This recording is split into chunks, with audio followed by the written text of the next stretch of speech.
husband's channel, but I don't even. I don't film for mine. The water is so pretty. I'm recording some good footage, and I told him that I'll film for your channel, but I don't film for my own. Every time I pull out my camera to get like some B-roll or something driving down the road, you're like, "You want me to talk for the vlog?" Yeah, won't do it for my own though.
This is always where we end our trips too. Yes, we do.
Why? I told him that if they wanted to delay our flights, by all means, go ahead. The weather's really nice. No, it's not. I'll have to put the one clip in.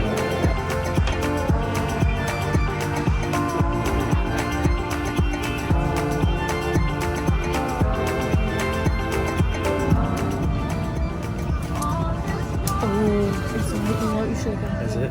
Oh, that was bad. It looks tricky.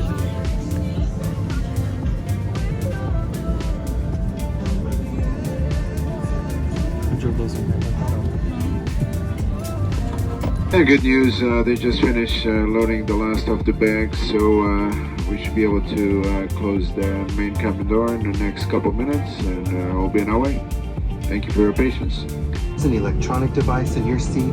Please do not adjust your seat and ask a crew member for assistance. As we leave the gate, make sure your seatbelt is fastened. To fasten, insert the metal tip into the buckle and adjust the straps.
This guy,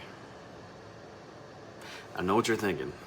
So in the clips, it doesn't sound that loud. It really doesn't. I'll give you that. I did boost the volume a little bit, but camera really just doesn't pick it up. This guy, for roughly, I think the shortest was like an hour, but it was typically about 2 hours, every single day, blasted music. And we're in an apartment complex, so your wall is shared with other people. Your ceiling is somebody else's floor. You know, we were on the bottom floor, unfortunately. I wish we were on the top. It's just no regard for anybody else. This is that perfect example of, I'm the only person in the world that exists, and I don't care what anybody else thinks. And like, this is coming from a dude who loves music. Like, I love to blast some music. You know, sometimes you just gotta crank it and, you know, vibe out or whatever. Not in an apartment, period. End of story. I don't care what the circumstances are. This dude would just blast it and blast it and blast it. And it wasn't just like a pair of computer speakers or a TV or like a small Bluetooth speaker or something like that. This, whatever he had subwoofers, had a subwoofer or very, very loud woofers in the speakers he did have, because it was rattling things on our walls at times. And then this one time here in the last clip is when I decided, I was like, how loud is that outside? Because I'm like, if that's that loud in here, what is it like out there? Because I'm like, surely we can't be the only ones hearing it. The pool had music playing at a good volume most of the time. Some of the days it wasn't on, you could hear the pool music outside of our door. I'd say probably 70% of the time. But again, outside of our door. As soon as you closed the door, you heard nothing. And the pool was, you know, like you can see in this clip, it's like straight out, a little bit to the left, but it's just the inconsideration is insane. And I just, like, me and my buddy at work always talk about that. Like, these people who, like, it's like in their head, the best way to describe it is like nobody else exists. The same guy right here was also smoking weed, 20, like Cheech and Chong level. You know what I mean? Not just enjoying a little weed here and there. He was smoking on a Cheech and Chong level, because when you walked into our apartment, you would get like a secondhand contact buzz or whatever the hell you call it. It was crazy. But aside from that, and the AC, yeah, the AC couldn't keep up. It struggled to keep that place at like 76-ish. And for us, that's hot. I know for you Floridians, if you're watching, you might, and actually a lot of people, to be honest with you, might be watching like, oh, we keep our AC at 85 degrees and that's a little chilly for us. That's hot. That's hot. Anything above like 72 for us is a no-go. We like it cold. And when we sleep, the colder the better. And there is no limit to that. We turn our AC down to like 60 at night, every single night. Best sleep ever. So, struggle to sleep, and that mattress was terrible. But aside from that, the place was awesome. A few deal breakers for sure, but like overall, like size, location, you know, amenities and stuff like that, the place was awesome. And can't wait to go back. We miss it already. It was different this year, going with just me and her. We weren't like, I'm trying to think of how to word it. We were so excited to go, like counting the days down. But it wasn't like as exciting this year, and I feel so weird saying that, but she was on the same page. Like, it was, I think it's because we went to Orlando like, what, like 4 or 5 times now in the past 3 years. You know, some years we've went twice. And I think it's just like, you know, maybe it's time to change it up. And even when we got there, like, again, still insanely excited and happy to be there, but like it didn't have the oomph. So yeah, I think like day we got there, again, I can't stress enough, we were like insanely happy. But I think it's just like we've been there so many times now in the past couple of years that I think next year we still love Florida, don't get me wrong, we still want to move there. Like, I would still love to live anywhere around Orlando. Like, I would give anything to live there. And we still have plans, but I think next year, not only we're gonna travel like a little bit more to like other places, like we want to go to like Tennessee, because I never went that time that she went with, you know, Caroline and Jake and all them. I think we want to try Texas, because everyone's like, if you love Florida, you're gonna love Texas even more. And I think I want to try somewhere else in Florida, like maybe like around the Panhandle, or like maybe even further south. I don't really know. Maybe somewhere like that's really close to the water, so we can go more and not have to make like a day trip out of it, you know what I mean? Because like every time when you're in Orlando, there's places to swim, but like the oceans, you know, you're like roughly a 2-hour drive from the east or the west coast, you know what I mean? And if you want to go south, it's even longer. If you go north, it's way longer, because Florida is like this freaking long, you know. So but yeah, we're back home. Obviously, long been back home. This is August 6th that I'm making this last trip clip, last vlog. Let's try this again. It's August 6th, and I'm finally editing the last part of our vacation vlog from June. I think we left on the 6th or something like that, the 4th maybe, I don't remember. But it's been almost 2 months. I'm a little bit behind. I've got like probably 8 videos of other stuff to upload too. So thank you guys for watching, and can't wait to share more with you guys.